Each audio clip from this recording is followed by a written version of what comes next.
let's do this. I'm going to call this meeting to order. As you are willing and able, please stand for the pledge. Thank you. I pledge allegiance To the flag of the United States of America and to the republic for which it stands, one nation, under God, indivisible, with liberty and justice for all. Good evening. Thank you all for coming. First up is always the opportunity for public comment. We have no one who has requested that tonight, so we'll move right into the report of the secretary. And I will entertain a motion, please, to approve the minutes of our last meeting. I move to approve the minutes of the regular meeting of Wednesday, October 18th, 2023. Second, Heather? Heather, thank you.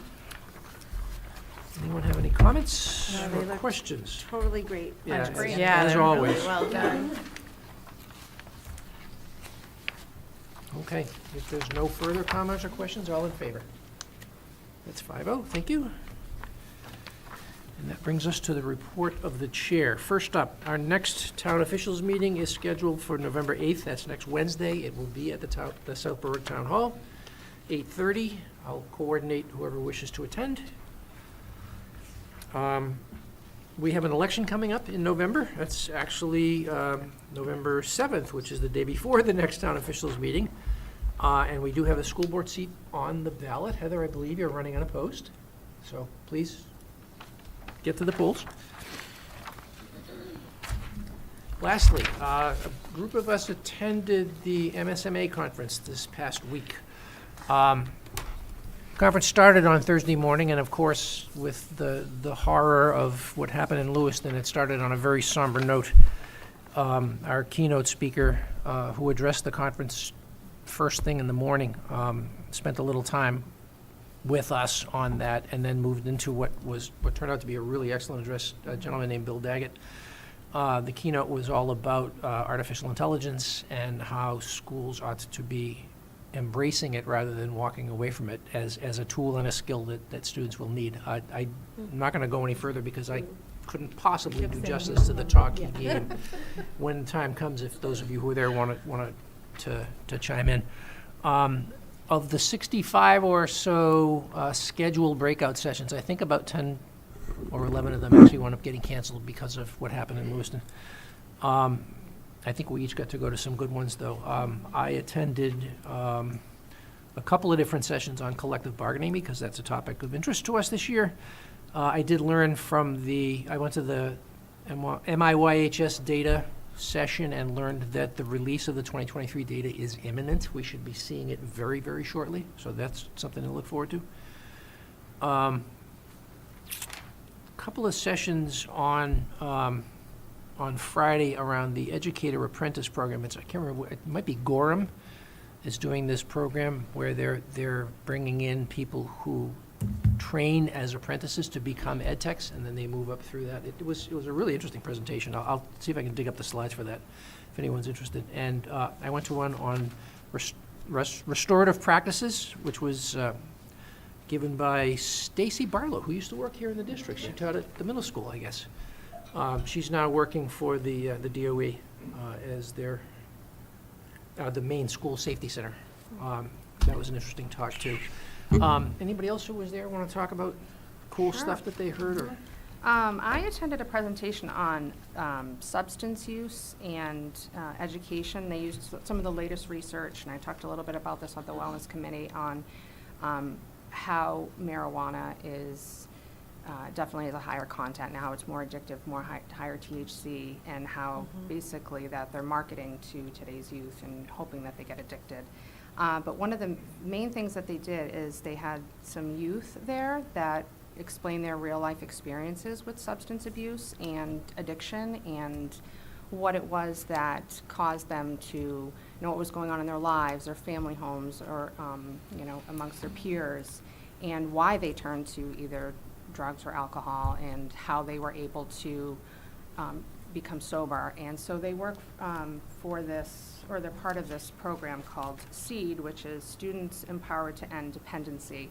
So they reach out to the main schools and school districts, and they actually come and make presentations to these youth make presentations to the student body and help connect on their level as opposed to adults coming in, so they are able to relate. and really talk to them about the safety issues involved and addiction and how they've learned to cope with things better and share their experience. So I thought this was a really excellent presentation that I saw. And we're going to actually have them come and speak at the high school and the middle school too. So I think that would be great to Awesome. have them. Oh, good. Yeah, so, okay. No, good. Yeah. So would they have the group seed speak at the high school? We were Yeah. looking for the panelists as The well. seed, so the students will actually come and they'll do the presentation. And Yeah. they Such a great actually play their opportunity. the video of like what one of the young students went through. He was 19 years old and he told his story and how he used to smoke with his dad and, you know, how it eventually turned into addiction and now he's turned his life around and he's in such a better place and just really wanting to help other kids who are struggling with the same things and knowing that they're not alone. You know, they're feeling a lot of the same feelings that their peers are feeling. So they've seen just someone, I'm sorry, who was that at the wellness? That's Erin. Erin Dixon. Okay, yeah. She had them come yesterday, or they're Tomorrow. coming tomorrow, Oh, wow. okay, to give a presentation there. So nice. I just got their information and they'll be, Great. hopefully set something up with them. So that was Good, really thank you for great. collecting that. I went to a presentation by the keynote speaker, Bill Daggett, Mhm. and it was Career Ready Trumps College Ready. And it was sort of about, sort of fitting to sort of what we've been talking about here with this career center, sort of thinking about what is the career and then how can you get there, whether that's college or whether that's alternative pathways or whether that's career tech or voc tech or what. But really the focus, instead of just focusing on college being the end goal, and really like a lot of the data that high schools look at is really just focused on sort of like funneling kids out to college, but really what's the follow-up? So yes, kids might commit to a college or go to college, but how many of them actually graduate? What are the factors that affect graduation? So should we focus more on career path and then how college might play into what the career path was? It was interesting. He was great. It was great. Yeah. Thank you. Yep. Thank you both. Okay, that concludes my report, and that moves us into the report of the superintendent. Thank you very much. First on the agenda is just a reminder just to share with Chairperson Long any of the topics for our meeting, our workshop in 2 weeks with the Rollinsford School Board. And so we'll be working on an agenda. I'll be meeting with the superintendent from Rollinsford next week. So if there's any ideas or any thoughts that you particularly want to have on there, we'll do that. We are approaching the time where we need to relook at that contract. That contract expires June of 2025. And so there is kind of a carryover year that we have now that tripped this past summer, but I do think we need to start having those conversations sooner rather than later. So just to have that on your radar. Next, Ryan was going to present for us our final October 1st enrollment. So we certified our EPS forms yesterday, and then we had to do it again today because one of our other district placements had an issue. But Ryan, if you could just kind of share the numbers, that would be great.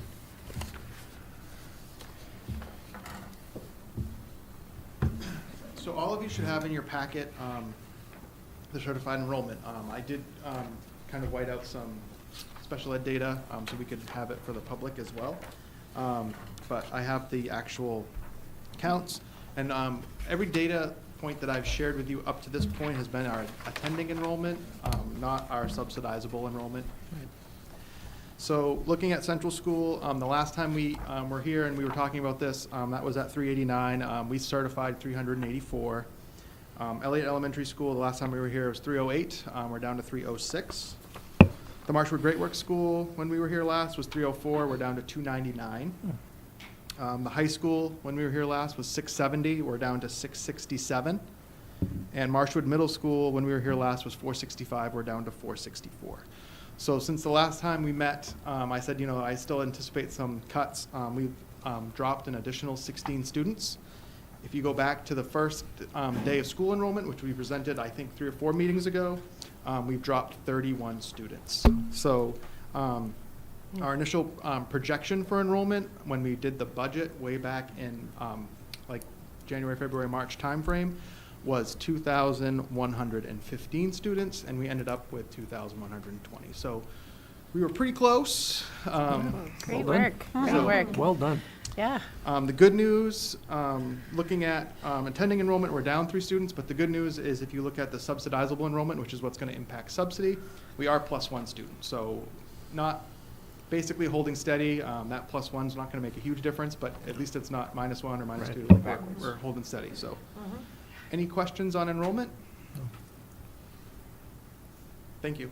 Thanks, Thank Ryan. you. Thanks, Thank Ryan. Next, last spring, I received an announcement that I needed to keep undercover, but Judy Dorn was selected the Maine School Nursing Association Nurse of the Year. Really well deserved. Obviously, during the pandemic, Judy did a fantastic job for us, but also at the state level, really trying to have a reasonable approach to things, and really was able to kind of live in those 2 different worlds. So I'm really proud of Judy. She's wonderful. So thankful for her. I had the opportunity to work with her as a school nurse when I was the principal of the middle school. So she and I have walked a lot of miles together, to say the least. And our next announcement is the sad part, is that she'll be retiring, good for her, bad for us, on December 1st. That'll be her last day here. So right now, she's doing some odds and ends things for us. We've obviously had a huge turnover in our nursing staff, so she's been acclimating our new nurses. And also, we've talked about this before, but the billing for Medicare and Medicare, she's doing some of that work for us as well to get that billing system set up with our nurses. So certainly it'll be a loss, and I can't express how thankful I am for Judy for everything that she's done for us. Next is our Maine through-year assessment data, and so about 2.5 weeks ago, we received our NWEA end-of-the-year assessment information that came back.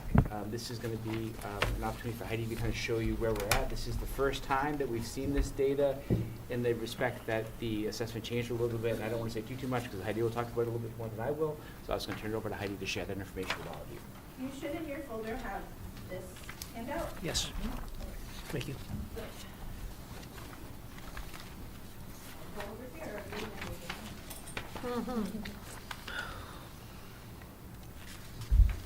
All right, so we have a new assessment, sort of, this year. It's called the Maine Through-Year Assessment. So if you remember, a couple years ago, we started using the NWEA, and this was kind of our bridge out of COVID. The NWEA is a long-established, nationally normed formative assessment, right? And it's traditionally used as a within the school year measure that teachers can get immediate feedback, use it to guide instruction, figure out how to group students, how to move the next student to the next place. Maine wrote a waiver in order to use the NWEA as our state assessment. And it was a time-limited waiver, and basically they then contracted with NWEA to create a test called the Maine Through-Year Assessment, which is basically built on the NWEA platform, but they had to shift it from being a norm reference test to being a criterion reference test. So by federal law, the state of Maine has to assess our students against our state standards. It's part of the No Child Left Behind, Every Student Succeeds Act. So that's what they did. They took the NWEA, and NWEA had this big contract, and they aligned it to our Maine learning standards in math and ELA so that it meets the federal compliance piece that it needs to meet. And it's now a criterion reference test in the spring. So we still take it in the fall and in the winter, and it's the traditional formative map growth test. And then in the spring, the test is a little bit different so that it can meet that state's assessment criteria. Essentially, what the Maine Through-Year Assessment provides us is what looks very typical to an MEA or an Empower test or any state test you've seen. You get 4 performance levels. You're above state standards, at state standards, below, or well below. And while our students will take it 3 times, only the spring is what counts for accountability. What they do in the fall and what they do in the winter, we're using the same way we always have. That's information for teachers to best meet students' needs. What's interesting is this piece right here.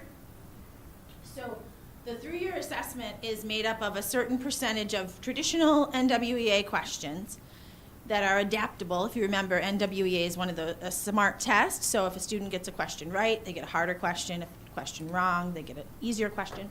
A certain percentage of the test is still built that way. And then woven throughout are the grade level aligned questions. So what happens is when you get the through-year assessment results, you get this scaled score, which I'll talk about on the next slide, but you also get a RIT score, which is what you're used to seeing from NWEA. So we still get that norm referenced RIT score, which is what we can use to follow a through line of a student from fall to winter to spring, from year to year to year. It's how we measure growth. And kind of how we tell if kids are on track, if they're making a year's growth in a year's time or accelerated growth. We can look at all those things through the RIT score. I'll be honest, there's some conversation, I'll say conversation, at the state level right now around how accurate it is, since they've made this new formulation in the spring, and if those RIT scores are really accurate. They seemed, with a few minor exceptions, to be lower than the fall and the winter scores. They're within that standard deviation, so the state of Maine's saying they're fine, but what we're saying in the field is close, but maybe not entirely as accurate as the state would like to tell us it is right now. I think they'll make some slight adjustments based on the linking studies and stuff that they're doing. So you'll get a scaled score. It's between a 1400 and a 1600, and it's broken into those 4 performance levels. And on the front page of your handout, it describes the performance levels.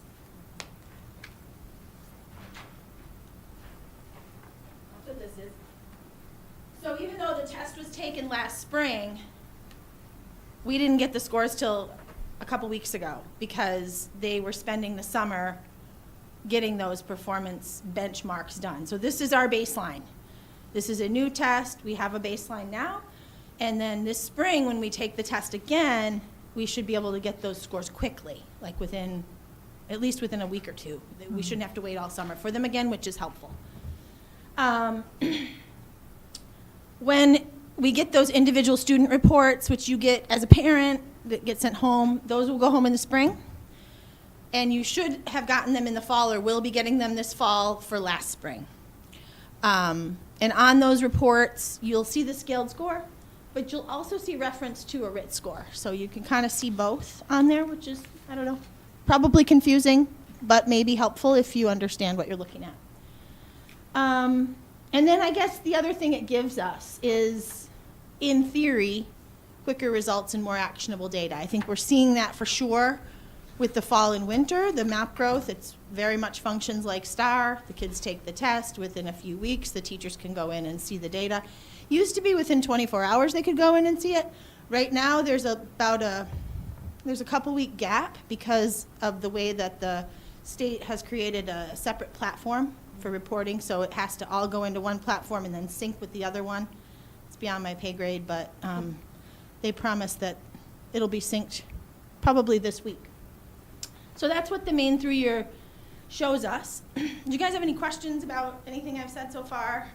You understand what I mean when I say criterion reference versus norm referenced? Good. So how did we do? So again, this is our baseline data. This is our starting point. So next year we'll be able to look at, well, did our students grow? Did they fall back? I really don't like to put a ton of stock in 1 year's data. The best way to look at this kind of data, because it's a whole group, is to have 3 years of data and take a 3-year average. That really gives you a better indication of where you're at as a district. When you look at 1 year's data, what you risk is this could be a real strong class or a weak class, and you might see variation from year to year just because of the makeup of any particular class. So this data is interesting, but I want you to just keep that in your mind that it's 1 year's data. So what you have, and you have this chart replicated in here, is you have our data in the lavender and the state average next to it by grade level. There's a couple spots I highlighted in blue, and that means that we exceeded the state state average by more than 10%.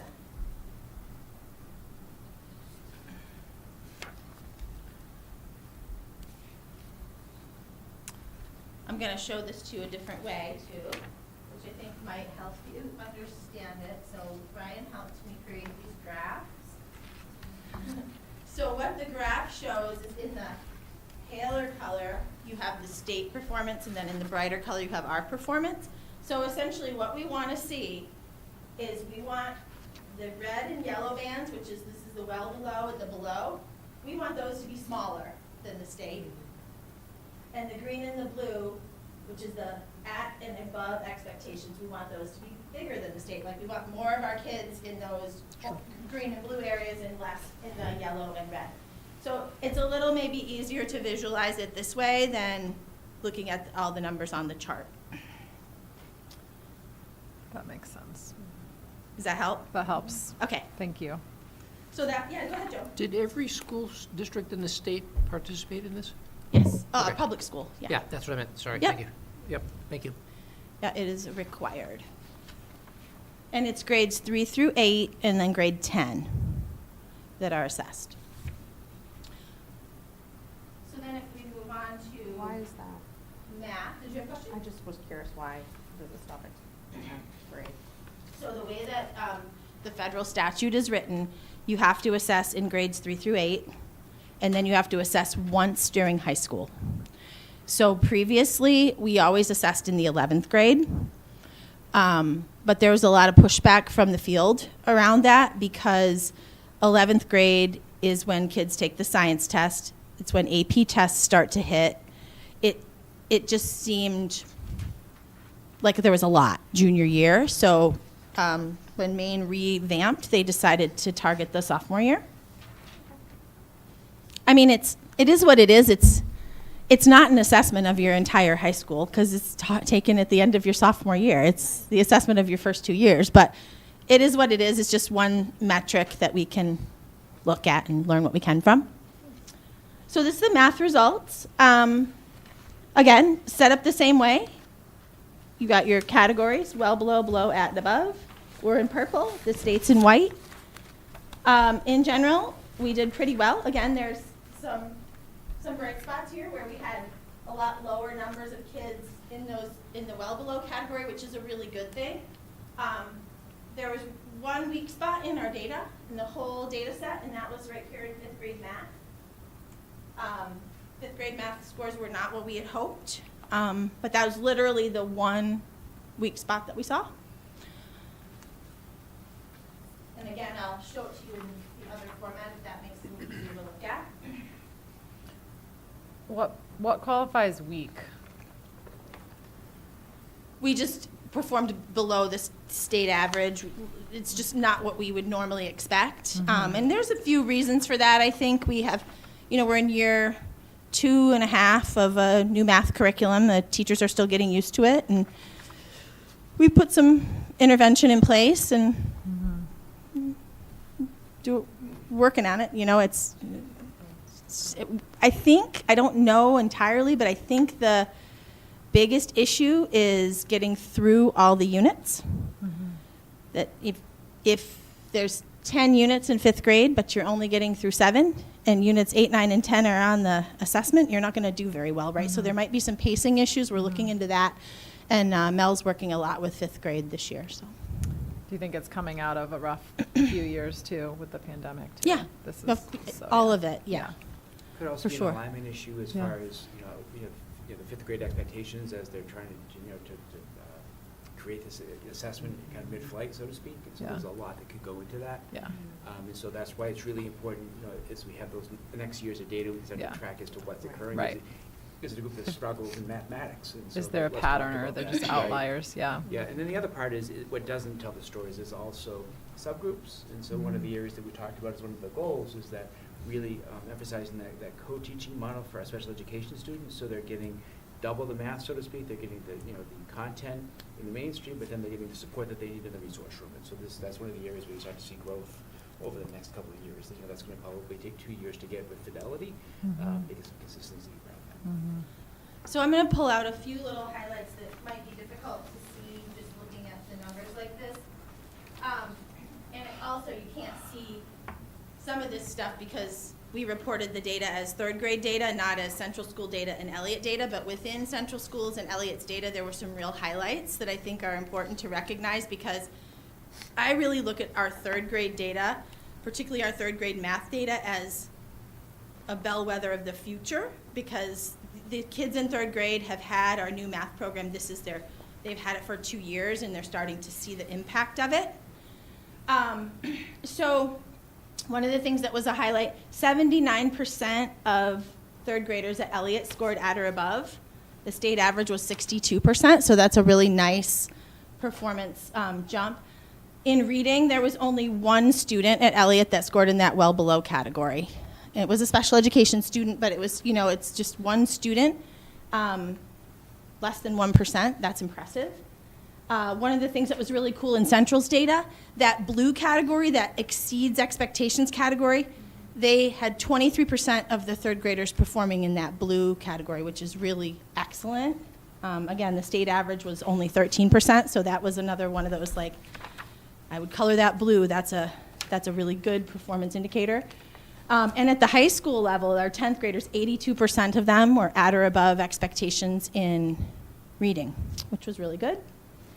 And so I think I talked with you guys a little bit maybe the end of last school year about the tiered support that the state provides. So part of the ESEA and the federal compliance is that when every year our schools get those report cards, and they've been kind of paused since COVID, and they just rolled them out like at the last possible minute at the end of last year. And one of the things they talked about was looking at sort of what color your school is. Are you meeting expectations? Are you below? Are you at? And so the new reporting system actually rates each grade level for us. And across the board, we were green, which is good. Green's a happy color. Green and blue are our happy colors. The only exception was that 5th grade math. That was a yellow category for us, and everything else was really looking pretty good. But to John's point, when I pulled out the subgroup data for special education and for our students that live in poverty, that's where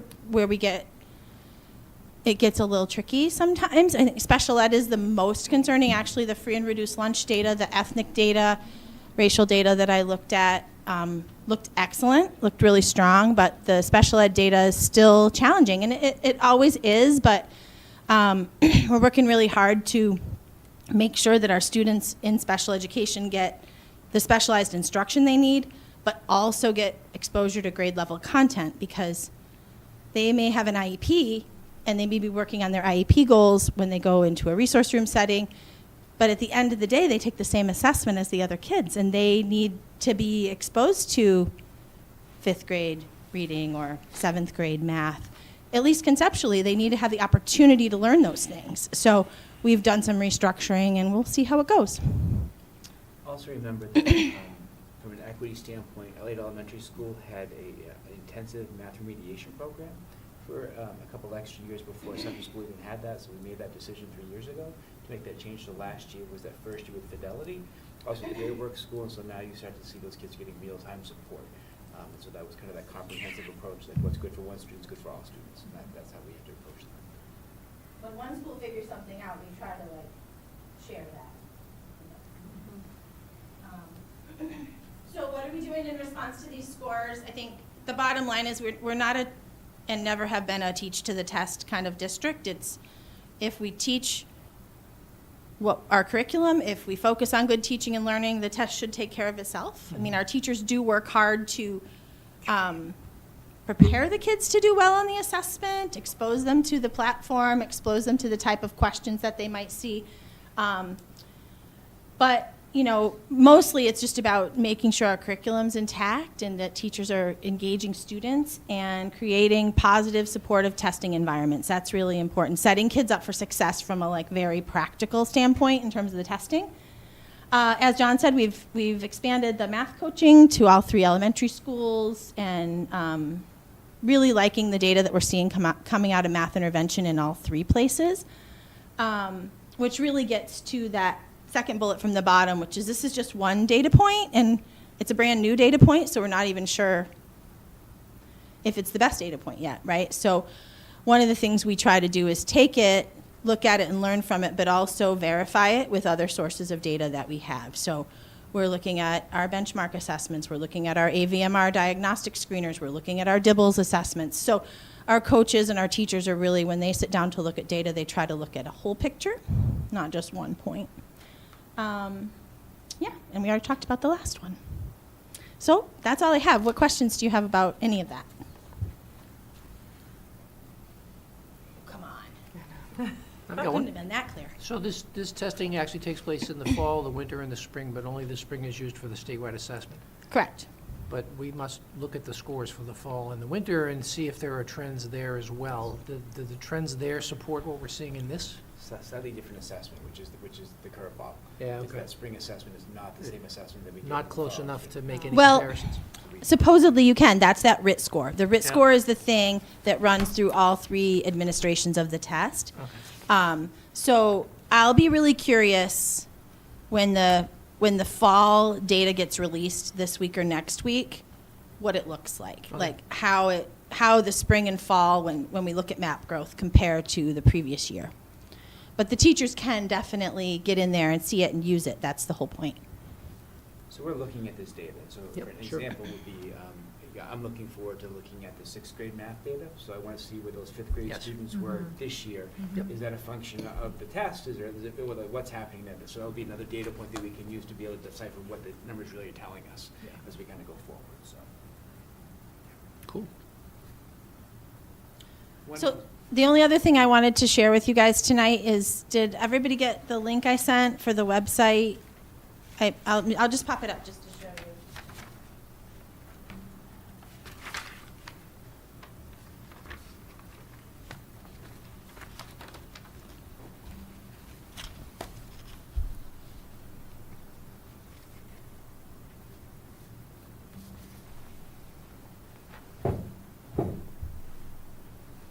So,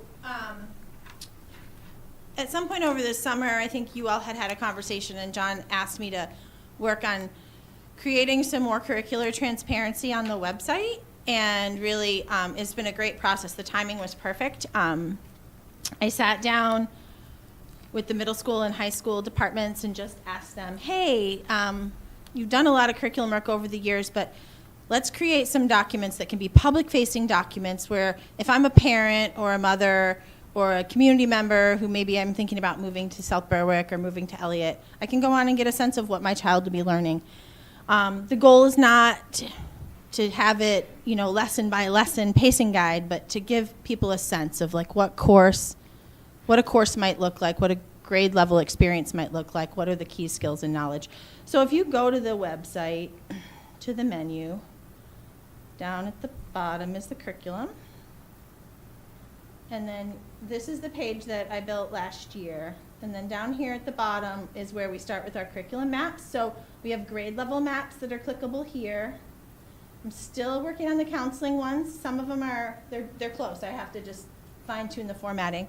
We're reviewing art and health, PK to 5 health this year. So those are under construction. But then down here, under the middle school and high school, if you click this link, maybe I should look at my computer. There you go. It pops up this menu, and if there's a class you wanted to check out, you just click it. And it pops up the document, and it tells you every unit of study in that course. That's cool. That's awesome. Very cool. And I think it's like a pretty good level of detail for a parent. Like the curriculum documents that the teachers create are very standards heavy and have a lot of links and resources and stuff built into them that aren't necessarily that helpful. But I think if I'm a parent and I want to know, hey, what's going to be covered in 8th grade science, this will give me a good idea of that. And if I have questions, at least it can be an informed question and I can go to the teacher and ask. So those are there for you and for anybody awesome. else that may want them. I don't necessarily have a suggestion about this, but I wonder if the link is too low on the page. I can move it, yeah. I mean, I've just been building Yeah, it no, no, like no, I as I understand. go, but you're probably right. Just thinking in terms of parents People wanting to might not find it down there. Yeah, I don't know if the list of stuff in the menu is I probably need to get a little Yeah. better at Yeah. my Yeah. skills. Agreed. I need to like, maybe a sidebar would be good. Or like Yeah, on the middle but- school site, Yeah, can you put it on the middle school? yes, Yeah, I can do that. I can put them Okay. all on individual schools. schools, yeah, Might as well have them in two places, it takes a couple seconds. okay. Yeah. Thank you, that's great. Thanks, Thank that is you. very Yeah, good. That's great, We tried to mention also the Hawk Board that went out yesterday. Yes. Yep. So, that's great, yep. just two other things. I felt compelled to just touch on the tragedy in Lewiston. Yeah. Obviously, you know, a horrific time for that community, the community of Lewiston Auburn, the community of Lewiston Lisbon. You know, obviously, you know, Maine's a small state in many ways. Mm. You know, I think they say it's, you know, it's a, you know, small state with long driveways sometimes, I think is a term that I had heard used.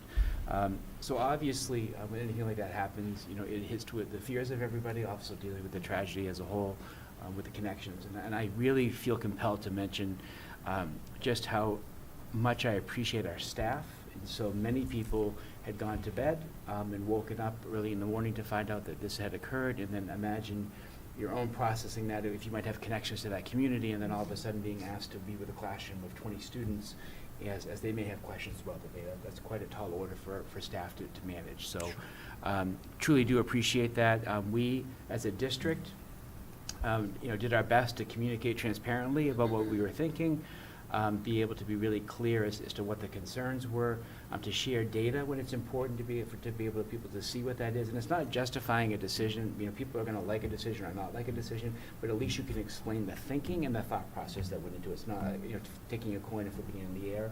Right. We were in a unique situation on Thursday where we were one of very few number of schools in the state of Maine that were in session. I felt really it was important to do that. That was the right decision. As the day unfolded, the information unfolded going into Friday, I feel like it was prudent to make the decision that we made to cancel school that day. In particular, the attendance rates were really startling, and so the indication that we had been receiving from the schools is that, you know, that 40% absentee rate was going to grow on that next day, and then you talk about what is the value of that instructional time.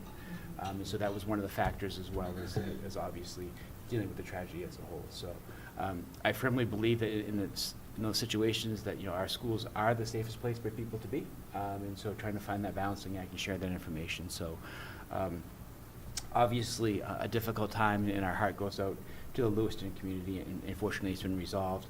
I do also need to just share the gratitude with the South Berwick and Elliott Police Departments of really stepping up and being more vigilant and being more visible in our schools, particularly with the Elliott, where they are short officers right now, so that was a considerable stretch for them to be able to work that through with us. To sit down with Chief Moy and Chief Ruger both on a number of occasions was really, really important for our staff and also for our administrators. So I did want to share that with everybody. And then just the other thing I wanted to share was I got a couple of interesting questions about voting day and why is that important, and why do we have that day off? And obviously, as we built the schedule last year, we knew that there was going to be a funky week. And just the way that the dates worked with voting being really as late as it possibly could be, and then following within that same week of Veterans Day, so you know, the observance of Veterans Day. And I just want to remind everybody that when Marshwood Middle School opens on voting day, it is a voting site in the eyes of the law. It is not a school at that point in time. And so there are rules that follow in a voting, you know, when it becomes a voting site. So quite frankly, you know, there are rules that say that you may carry a firearm when you go to voting. That is something that is allowed in the Maine state law. And so that if our school is doing that, we have to allow those same rules. We can't say, no, it's a school, our rules supersede that. That's not the way that it works. And there's a number of those types of things. And so when we make that decision, it's not just something we say it's inconvenient because we have people in our gym. That is the last thing that we're worried about. It's about school safety and ensuring that school safety. And that's something that, as we've talked about, particularly with the November elections, you know, have been a much more busy time. So that was why the decision was made. I think sometimes it's important for the community to understand that it's not just, hey, let's have Tuesday off because it would be easier that way. So I just want to be really clear about that, and as well as I talk to Mr. Sullivan today, and obviously this is one of the reasons why the town of Elliott is really looking to redo, their town hall to be able to host voting, and so that would obviously take some pressure off of us in the future, so we would not need to worry about having that day off. I understand the disruption in schedule. That is difficult, but I think if we try to communicate ahead of time, I knew it was going to be an issue. That's why I decided to put it out in my memo yesterday, just to say, like, remember, this is coming up. It's going to sneak up on you, because it doesn't feel like, it's just really strange where you go from the hype before Halloween, and all of a sudden, you talk about Veterans Day in the next sentence, but it's on you before you know it. And so I just wanted to make sure that people are aware of that, because it is hard. Obviously, we take it very seriously about having our students in school.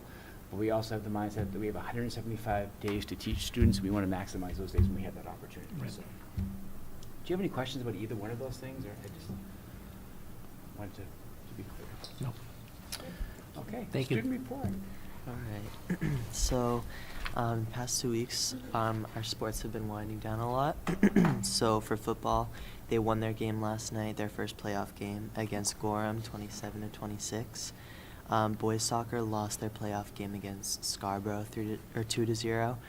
Girls soccer lost their playoff game against Cheverus 3-0, and field hockey lost their playoff game against Massabesic 4-0. Cross country has their state meet this Saturday at Belfast Middle School, and school is getting really excited as we start to head into winter sports at the end of this month. For Student Gov, our wellness committee is working on ways to support students and connect students with resources. The day before winter break is called Frosty Fiesta, and planning for that is still underway. The Student Life Committee is also working on planning Brain Break Day in January to help break up the midterms. Winter Carnival has been approved, so more information to come on what that's going to look like. Recently, before advisory announcements have been read by students, including sport club information, as well as lunch and any other activities going on around the school that the student body should know about. Student Gov has also created a new Hawk Updates link to provide easy access to everyone about those things. For our extracurriculars, the Interact Club had their trick-or-treat for cans last weekend. There was a really great turnout, and a lot of cans were collected for the Southburg Food Pantry. The Civil Rights team have been working really hard to make the Day of Welcome amazing for the student body. The members have been working really hard on making a banner, and they plan to be greeting students in the lobby on Friday at 7 a.m. Civil Rights and Student Gov are still in the planning process for how to make the day before winter break fun and inclusive for all. The Can We project is also coming up soon. It's this Friday is their first meeting. So the Civil Rights team will be taking up that project as well. GSA is planning a Pride event for November 21st. This event will be for all students, but specifically for LGBTQ+ students. GSA has reached out to Domino's to see if they'll sponsor the event as well. The district musical Elf has its opening night just around the corner. The cast is working really hard to put the finishing touches on their preparations, and tickets are going really fast. This Saturday is the marching band finals at Sanford High School. Competition starts at 5 p.m. and Marshwood is on at 6.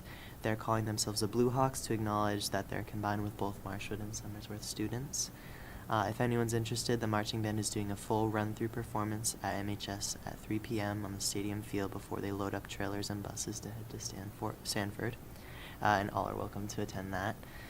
The math team had a meet this afternoon at Trape, which went really well, and we'll have more info about that one at the next meeting. And then Quiz Bowl's next meet is this Saturday up in Augusta. It should be a good one for the Hawks. So that's it. Good work. Thank you very much. Thanks. That run-through for the marching band is at 3 p.m. on Saturday? Did I get that right? 3 p.m. on the stadium field before they load up. Yeah. On Saturday, good, awesome, thank you.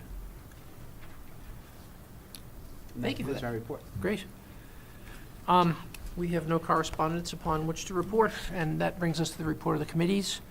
Finance and Facilities will next meet on Wednesday, November 15th, in 2 weeks, so we'll talk about that at our next meeting. Can I just, if you Go. don't mind? I don't mind. For clarity, we probably want to do a 5:30 F&F meeting, and then we would do the board workshop with Rollinsford at 6 to 6:45. Got it, yep, So I just wanted to just give that. good, yeah, no, let's, about yeah, that at a time. into people's calendars. Yep. Good. Sorry. No, that's good, thank you. Ed Policy has met. Next meeting is on November 29th. We have first reads tonight. Correct. Does anybody on Ed Policy have anything to add about the last meeting? Or? No, we do have, I think, 6 first Six reads first tonight. reads, yeah. Can I just- And- Go ahead. Please. This was an interesting meeting because the volunteer policy is a pretty deep policy in a lot of ways. And so what we're trying to strike the balance of, and I think we've done a nice job of it, of ensuring the students are safe by asking families to complete certain verifications, in order to work with children. But at the same time, not making it so prohibitive that it's discouraging people from wanting to be in the classrooms working with kids. And so I think we've done that, but it was a little bit choppy, and it's a pretty in-depth policy. I think our policy is far more in-depth than most schools, and the MSMA feedback would share that with you. So it's a lot there. So we're going to go over in a few minutes. But Great. Thank you. Okay, and then lastly, Wellness SEL met earlier this evening. You going to report out for us? Do you want to go?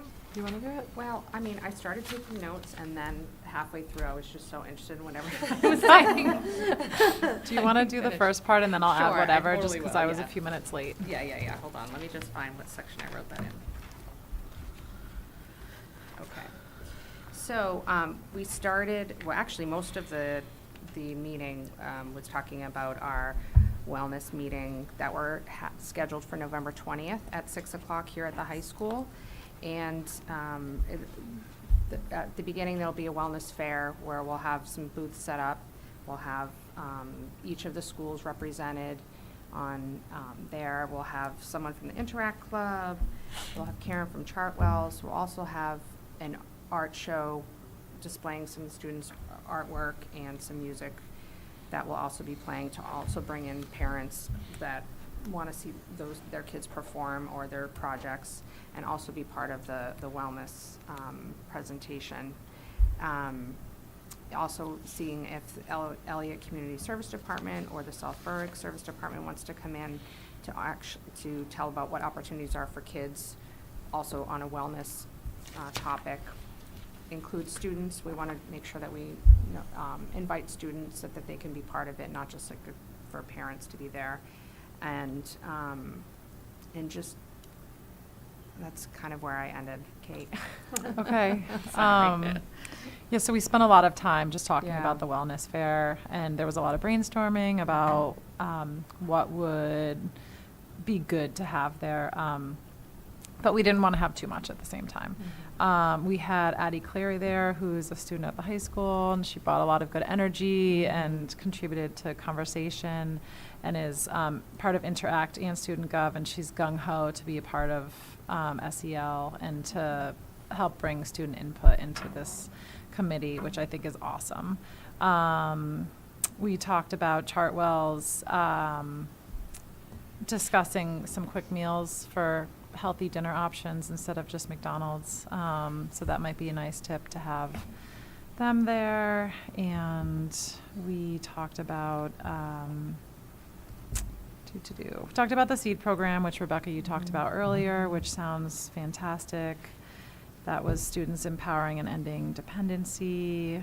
We talked about Voices of Hope, which is a PBS series or documentary that talks about the potency of marijuana and how it's changed over the years, from, in like the 60s and 70s to 3% versus now 80%, which is really a completely different substance. We talked about just some other stuff with student government versus Interact Club, and the commitment is a lot less with Interact, so there's more opportunity for students that maybe don't have as much time to put forth. And I don't really have too much more than that. I don't know, John, if you wanted to add anything. I think it was great that Erin Dixon joined us. Oh, And yeah, so yeah. Erin is Erin was our there. elementary school health teacher. And so it's incredible. So when Heidi talked about, we're working on our elementary health curriculum, we're really creating our elementary health curriculum as we're in flight right now. But Erin is a great resource. She does a very different role at RSU 60. And so she was able to kind of bring that to the meetings, as we're looking forward to Erin being a part of that. So we're very Great. excited about that. Sounds like y'all had a productive meeting. Yeah, it was a huge attendance. I don't think we've Yeah. ever had that many It people was- there, it which was was a big meeting. awesome, so. Must have been the chair people that we got everybody to come, so. Can I ask a question? Do we still have a nutrition person with Chartwell's? Is, Yes, okay. yep. Okay. Is she like available for, is she gonna be at Special this? visits? Yes. That would be great. Okay. She is- Hesitations, or? It's a My good understanding idea. is that she will be there as well as the intern. Okay. And as well as Chef Chase, and then the nutrition person is actually going in and working at the middle school right now, working and getting in the classrooms. Okay, great. To be able to offer some nutritional education, working with a family consumer science teacher. Okay, great. Thank you. So Jen, Chartwell's is also, in addition to snacks and drinks, she talked about doing a mood boost display with a Discovery Kitchen theme, and then we also asked about the quick meals on the go for healthy options, so there'll Okay. be a little bit of everything, but. Okay. Wonder, I was just thinking like with student athletes, like if there could be some sort of a nutrition, if that's a role that she Assembly. could fill. Yeah. That's a great idea. I That's a like really that. good idea. Did we, okay, I feel, yeah, I feel like, we talked about, I think her name's Laura, is that her works with coaches. Okay. And being willing to go meet with students and do it. That would be awesome. Okay. Thank you. Yeah, now's a great Yeah. time in between sports, you know, to hit them up while they're kind of going home and eating ice cream Sundays And Halloween candy. and Halloween Right. candy. Yep. Which isn't Nothing wrong always a with a good bad peanut thing. Okay. All things managed. Okay, thank you. That concludes the report of the committees and brings us to new business.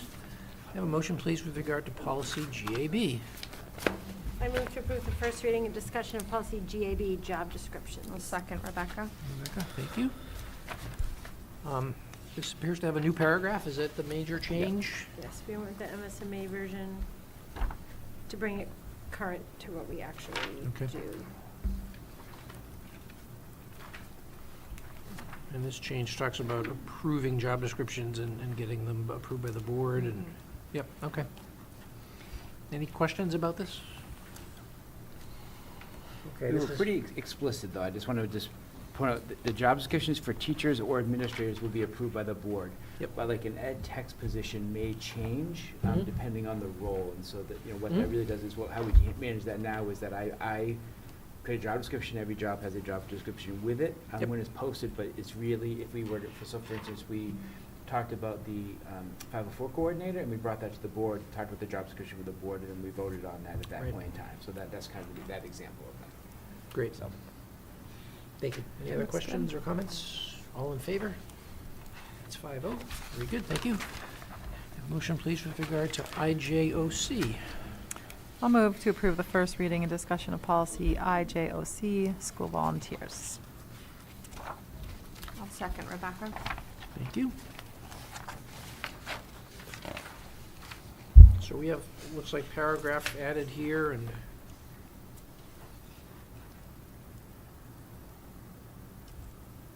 some language added, some language struck. Yeah, and there was some redundancy in how things were said, so we were trying to streamline the language, because when you read it, it sounded like a lot more than it really was, and so we really tried to make it reflective of the practice and make it a little bit more clear for families, so it just, again, didn't become overwhelming, like, as they processed it. Right. Okay, any questions or comments on this? All in favor? Okay, that's 5-0, thank you very much. Motion, please, with regard to IJOC-E1. Um, So we just had like, Do I go, or you go? I just had like a very quick question on the last one. Is it too late to ask? I know, I just have. Ask the question. I was just wondering, do most of the criminal background checks include fingerprints? No, so that would be our level 3, and so what that means would be like our volunteer coaches, Mhm. where they're gonna have the direct responsibility and isolation of children, we would do a background check. The district's procedure has been that we would pay for that for those level 3 volunteers. So level 2 volunteers and below, they are not required to have the Department of Education fingerprinting done. So would we want it to say including fingerprints then? Or do you want to separate the level 2 and 3? Where are you, Kate? I'm sorry. Under level 2 monitored monitored volunteers, instead of excluding, including. Well, I Criminal think it's the background check. difference between monitored and unmonitored volunteers in that level, right? Yeah, and I think it's the terminology because there is a criminal background check that you can do through the Maine State Police Department, and there's a criminal background check that's done through the Maine Department of Education, and so that's why we try to distinguish the two, because it's a little Okay. bit confusing. 'Cause Okay. it's the two different processes. Mm-hmm. Okay, so that was correct then, excluding. Okay, Yeah. just Okay. wondering. Very good. But you're making our point exactly, like, this was the tricky part. Like, Yeah, I'm just yeah, trying yeah, to be clear what we were doing. Yep, Okay. So for instance, a person who was going to Pinkham Notch would be a level 2 volunteer. Mhm. If someone who was going to be working with the pit for the district musical, that would be a level 3 volunteer, so. Mm-hmm. Thank you. Okay. So, Motion, please, with regard to IJOC E1. yep. I move to approve the first reading and discussion of policy IJOC-E1, level 1 volunteer agreement form. I'll second, Kate. Okay, thank you.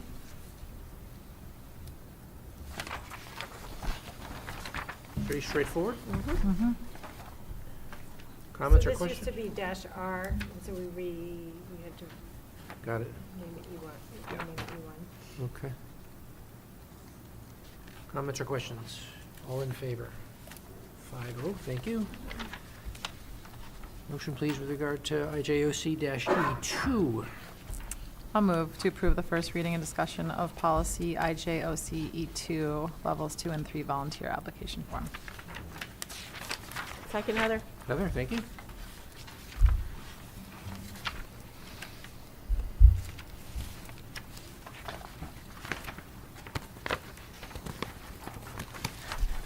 Looks like largely we have the paragraphs added here with regard to confidentiality of information and compliance with board policies and school rules. Yes. Okay. Comments or questions?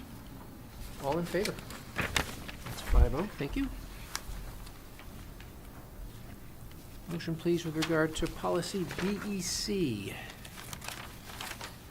I'll move to approve the first reading and discussion of policy IJOC. No, Nope. No, Second page. you're behind. I'm behind. Number 5. I move to approve the first reading and discussion of policy BEC, executive sessions. I'll second, Rebecca. Rebecca, thank you. Is this a new policy for us? It is, yeah, because all of the language is highlighted Yes, yeah. as new. Okay. Okay, so this basically spells out the circumstances in which an executive session should be held. and- This has and been for our what reasons. practice. Right. But we never solidified it within Yeah, policy. it's good to have the policy on the books, right? Yes. Yep. Yeah, I read it. It didn't appear to me to, there's nothing in there that we don't already do, is what I'm saying. Yeah, okay, good. And if you don't mind me saying, for clarity, there's a limited number of reasons why we can go into executive session. Yeah. And that's a part of Maine statute. Yep. And so anything other than that needs to be done in the light of day. so- Right. So to speak. I think that's spelled out in more detail in the next thing we're Yes. going to talk Yeah. about, so that's good. All right, good, excellent. Any questions about this new policy? All in favor? 5-0. And that is a first read. It will be back for a second read in 2 weeks, as all of these will. Motion, please, with regard to BEC-R. I move to approve the first reading and discussion of policy BEC-R, executive session procedures. Second, Jen? Okay, and this, while not highlighted, I presume is also new, right? It's all new, Yeah, it's yeah. all new. It's all new. Yeah. Color this yellow if you'd like to. So, It's thorough. It tells you how to do it, it tells you why you do it, it tells you what you must do and may not discuss. So that's all good. There is no mention of learning to pronounce the squiggly that is No. actually subsection, so we will. I'm never Yeah. saying it again. Any comments or questions about the procedures for executive session? None. All in favor? That is 5-0, thank you. What is it called again? Subsection. No, Oh. subsection, yeah. Yeah, the squiggly. Yeah. It's 2 S's, one on top of the other, Obviously. because, I can never Why find it not? on my keyboard anywhere when I No, do you it. won't. I don't think it's on it's only on the legal keyboard. All right, that concludes our new business and brings us to our building administrator check-in, and we have the lower grades tonight. Who wishes to go first? I have a feeling we're getting an update about the Monster Mile. Yes. Yay! Just a big, huge shout out to our PTO. We had our Monster Mile today, which was just a beautiful day. We ended up we have sponsors, but after sponsors, they made over $40,000. So that was the most we've ever made in 6 years. So that's after all the overhead paying for everything. So that's just straight money to Central is for over $40,000. And the PTO is absolutely amazing. Angie Marshall, Elizabeth Terrio, they just every single day we're at Central since the kickoff doing the monsters, handing out the bracelets, all the incentives, the lollipops. I mean, they just make it literally a full-time job for like the last 3 or 4 weeks. So it's just so grateful. And today was beautiful. The kids it's so simple, but not so like the teachers, we just show up and it's all done and with the beautiful art, and the kids just were so happy and just trying to get as many bracelets as they could, however many miles they could run, and with a DJ, and Angie ran the whole thing. She's wonderful. And we had a guest, Tigger, which was wonderful as well. Will that picture be in the next Hawk? I don't know. So again, the PTO just spoils us they made us meals for our conferences. We had a lunch made for us today. So just so wonderful. And the second conferences were they made a salad bar the first time at Taco Bell, the second that we didn't get to because they were canceled. So the PTO donated it all to the police station. So that was really nice. So just love our PTO. So grateful. So. Can't wait to see what we find now. They're $40,000. I know, I can't wait to hear about it. That's awesome. That's fantastic. That's great.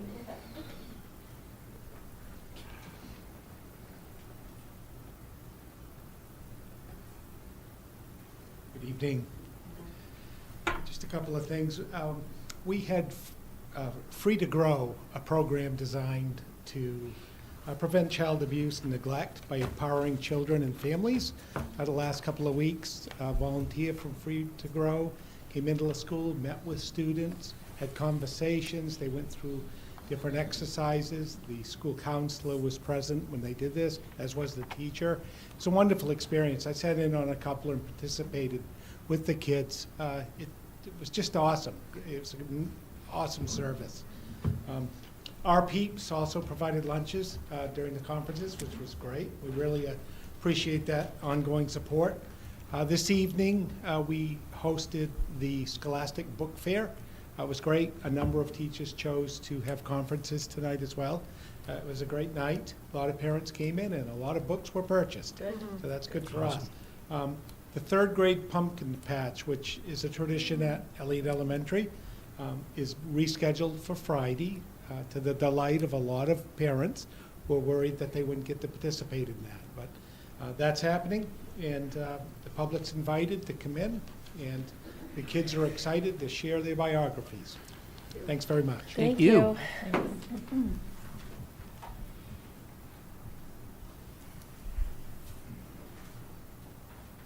I just want to second, excuse me, what John said about last Thursday, and just for the staff, because, you know, everyone is dealing with, I mean, just the shock, and everyone has different takes, and just dealing with so many different emotions. And so we're dealing with all our own things, and then you walk in there, and there's 20 kids looking at you. And some of them have so many questions, and I'm sure at all the different levels, some of the questions at the high school level may be different than, you know, a first grader or a second grader. Some kids knew, some kids didn't. So it was a tough day. But our staffs are just phenomenal. So I just want to second what John said.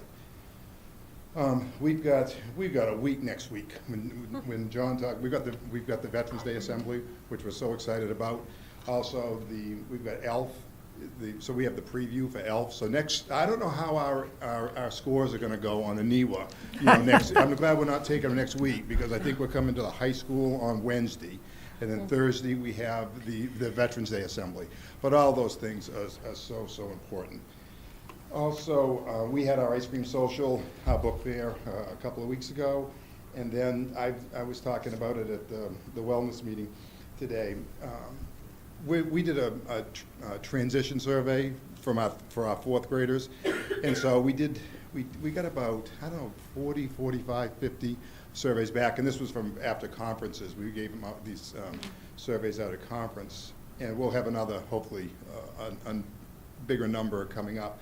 But it was really about how our kids, we feel like we know how they're doing between third grade and fourth grade, but I'm not sure. So we just had like a 5-question quiz and really positive information about how the kids felt going into the third grade. And then we asked a question about now they've been in school a month, how are they feeling? And we've just got, I mean, if you look at our scores from 1 to 5, we just have so many 4s and 5s on the transitions and, being in school for a month. But we'll, once we get that completed, I can share that with you. But it was just trying to gather some more information from the community. That's awesome. Thanks. Great. Thank you. Thank you. Last thoughts from the board? I will entertain a motion to adjourn. I move to adjourn tonight's meeting. I'll second. All in favor?